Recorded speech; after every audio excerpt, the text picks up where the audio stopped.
we have again Jackson, who did a keynote earlier today.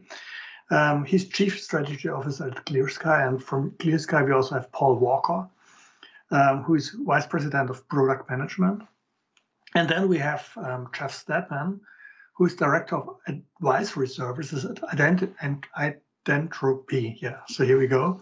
You might reconsider your company name when I struggle with it. But that would be a separate topic. So let's get started. And so I think we heard a lot already about the interplay, I would say, between IT service management and IGA. And clearly there are a little bit different perspectives. So you from Skye come with the solution that builds on the ServiceNow platform, but knowing you, Jackson, knowing you, Paul, you clearly also have a lot of experience with other scenarios of integration.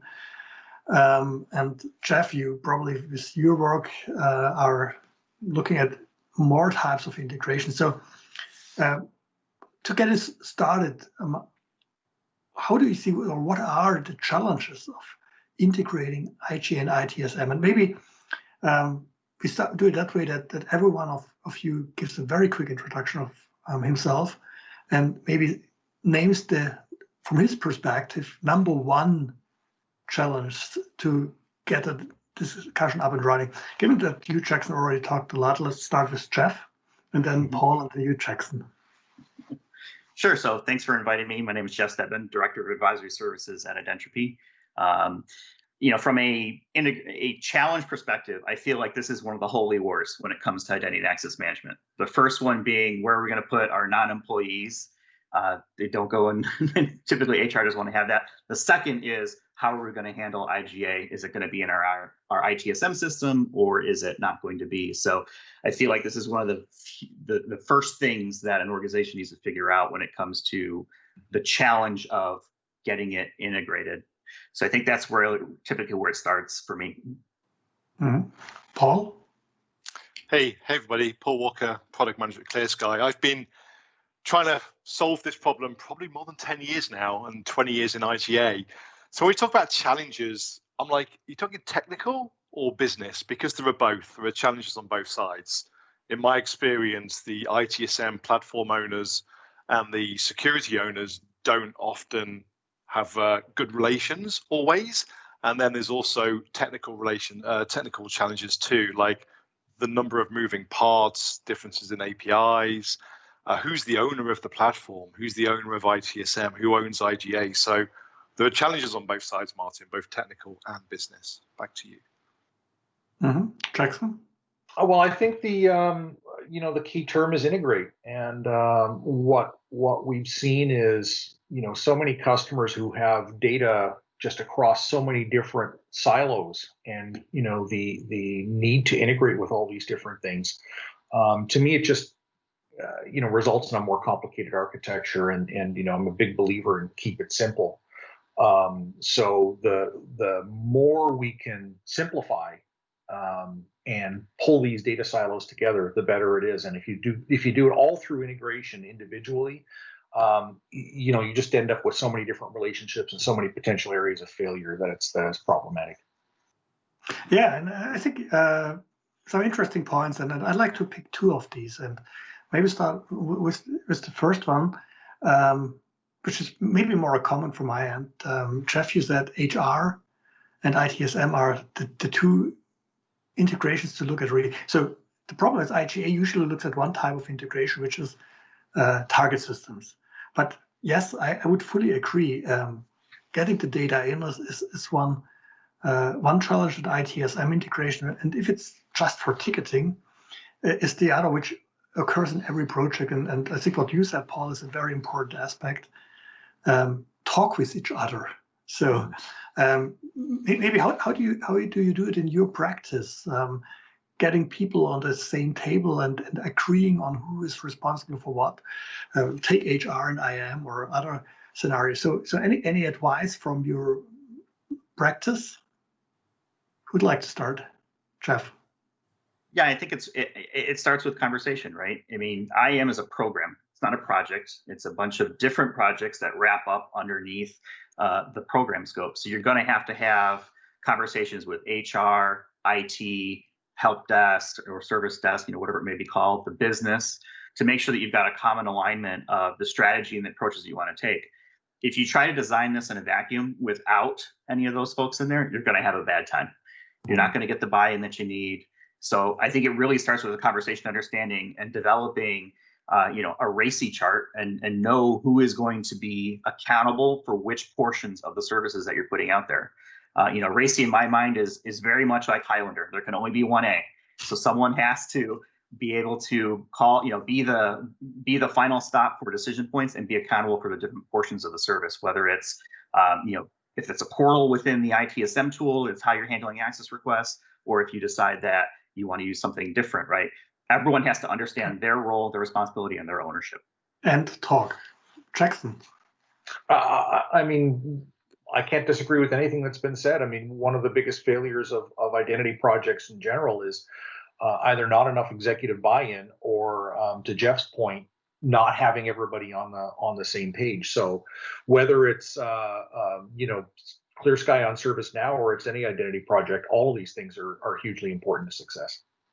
Yeah, and then the other point you brought up, Jackson, and we had it in the interview or discussion we had after your keynote already, but you raised that point of data, and when we look at this aspect of data, so I sometimes tend to say, once you have data more than once, you're in trouble.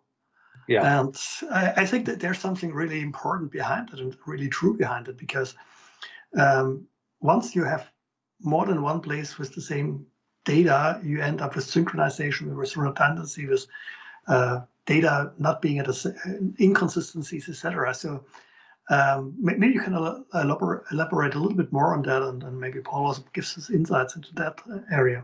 Well, I think we'd all agree that, ever since the first dawning of identity, it's been about synchronization, and started with email addresses.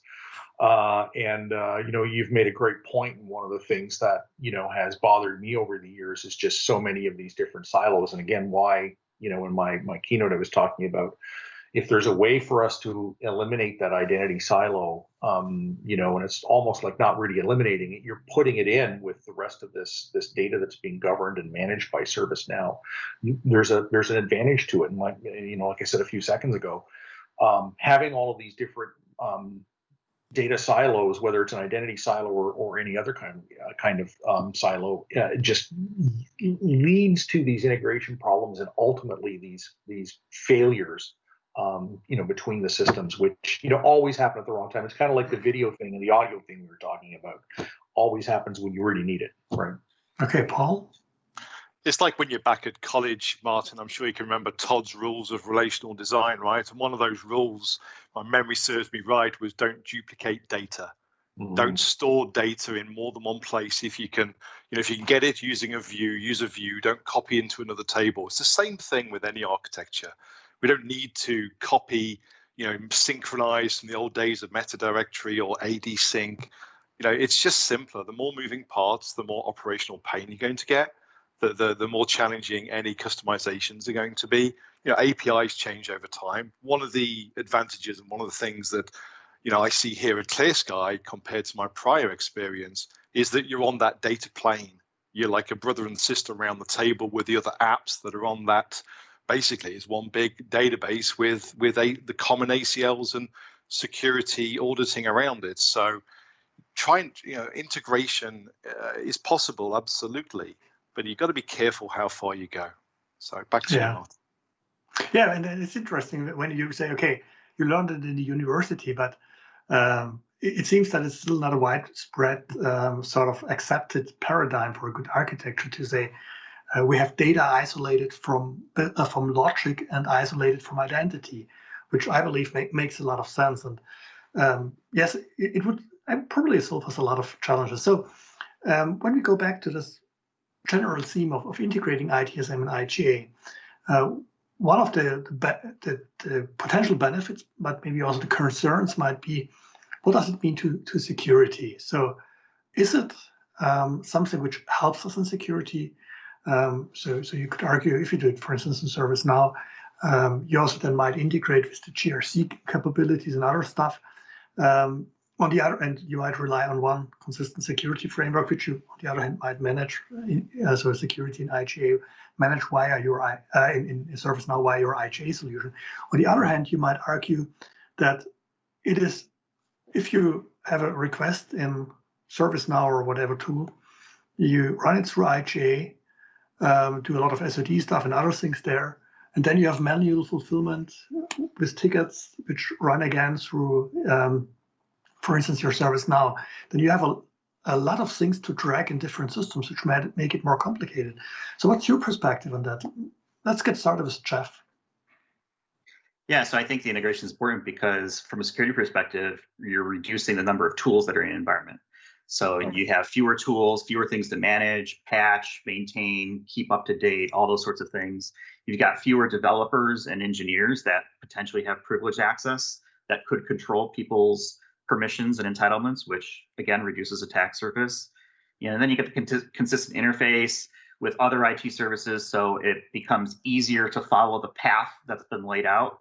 And you mentioned the point around, really the audit concerns. I come across a lot of organizations that still use a combination of tickets, which are great, easy to audit, email, not as easy to track, drive-bys, people coming by the cube, or probably not at this point with the current situation, but people driving by, or instant messages, things that are a lot harder to track as well. So you're able to demonstrate compliance a lot easier if you can get onto a standardized process, and it makes it easier for everyone to follow. Mm-hmm. Paul or Jackson? Go ahead, Paul. Oh, thank you, Jackson. I totally agree with everything Jeff said. I mean, it's just simplicity. Complexity is the nemesis of security, full stop, right? The teams working together, like your ITSM team and your IGA team, if they're different, or working together, talking about process and security, agreeing, because I've seen so many projects where the identity team, as far as they're concerned, their interaction with ITSM was creating a ticket, and that's it. There's no closed loop. There was no process design. So like Todd Wiedman from Landis+Gyr, the great benefits he spoke about earlier is leveraging that common inventory on the platform, the CMDB. You don't need to remaster data. If you're working a security or a vulnerability ticket, then you've got all that information from IGA within the ticket at your fingertips. So it's just reusing the data in a more intelligent, more simpler way, and reducing the complexity. Thank you, Martin. Yeah. Back to you, Jackson. Or Jackson, go ahead. I can't add anything to what these guys have said, because that's okay. Exactly the awesome answer I would have given. Yeah. Adam. Yes, I believe that the essential points here are sort of first design your processes, define what is done where, and ensure that it's done at one place or not in multiple places. And I think you hit the point, Jeff, with all the scenarios where you not run everything through your identity management, and where you not work consistently with tickets, but where you have a bunch of different ways to do things. And by the way, that's a really old problem in identity management. So when I go back to early provisioning and then reconciliation coming into play, so looking at what did the administrators of the Active Directory do in bypassing the IGAs or the IAM solution back in these days, and so it's really not a new problem, and I think we should have enough experience also to really better deal with this. So let's also look a little bit at the places IGA has in a ITSM strategy. So I think we talked over the course of today a lot about utilizing ITSM as a portal, but what can and then running the requests through a single UI, etc., into the IGA solution. But what can IGA do for ITSM? So is it the authentication? Is it the entitlement management? What are the benefits you can get out of IGA if you do it right? And that is also some sort of integration the other way around. Jackson. Well, I mean, interestingly enough, ServiceNow itself can be a target of the IGA system that's built within ServiceNow. Can or must? Well, I think can, and I think the must depends on every customer. It's kind of like when you look at something like Salesforce, where you're paying a license for everybody who's using Salesforce, you're making a business decision about whether you give everyone access or not. So it's more can in my mind than must. But I think my experience in most customers, or in my own employee situations, is it is a must. But I just think that like in my keynote where I said, why not start with the last mile, right? Instead of having this whole system and then using ITSM as the last mile, why not start basically on the ITSM system to do everything from one place? I think that's just the key thing with marrying these two things together. Okay, Paul? Yeah, thank you, Martin. I'd just like to acknowledge what Jackson said there. From my prior IGA experience, I looked at ITSM as just a poor ticketing solution, but ServiceNow and platforms like the Now platform are much more. So how can IGA play a role in that strategy? Well, I think first of all, you manage the ITSM, provisioning, entitlement request. You're looking at the ITSM security model from your IGA solution for a kickoff, but then putting yourself in the shoes of the actor within the ITSM, processing a ticket, whether that's a request ticket or a vulnerability ticket, security incident ticket. IGA can enrich that ticket by providing, additional information about that person. Paul's requested access, but have I been certified? Is this approved? What's my risk score? IGA can actually provide a lot of identity-centric information to that ticket and bring the two worlds together. Yeah, Jeff? Yeah, and I agree totally with Paul and Jackson. It comes down to data, right? So the data quality, making sure that that's correct. IGA plays a role in making sure that titles get updated. You're marrying things from different sources, email addresses, and making sure that everything kind of stays on the same plane. You don't want to reuse data, so why not use the tools you've got to be able to put that in place? From an integration standpoint, IGA is going to track who has access to what. And that's foundational for any security strategy. If you don't know what people have access to, you can't protect it, and you can't protect the underlying data behind it. I believe the more central we use an ITSM, the more we need to have it as a target where we manage as much as we can through our consistent IGA process. So in the interest of time, and I think we are already close again to the end of this panel, I'd like to get a sort of a closing statement from each of you, which is what is from your perspective. So, and this might be a little redundant to what we already said, but what is really the one advice, the one most important benefit you would give to others? And maybe this time we start with Jackson, then Paul, then Jeff.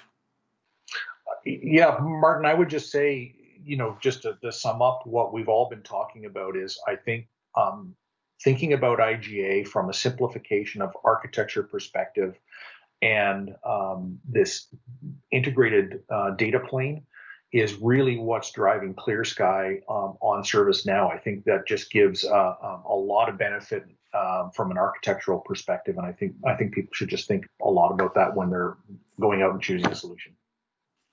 Paul. Thank you, Martin.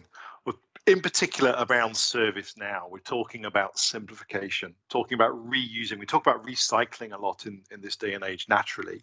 Well, recycle what you already have. You don't need a siloed platform. You don't need another database. You don't need another API integration.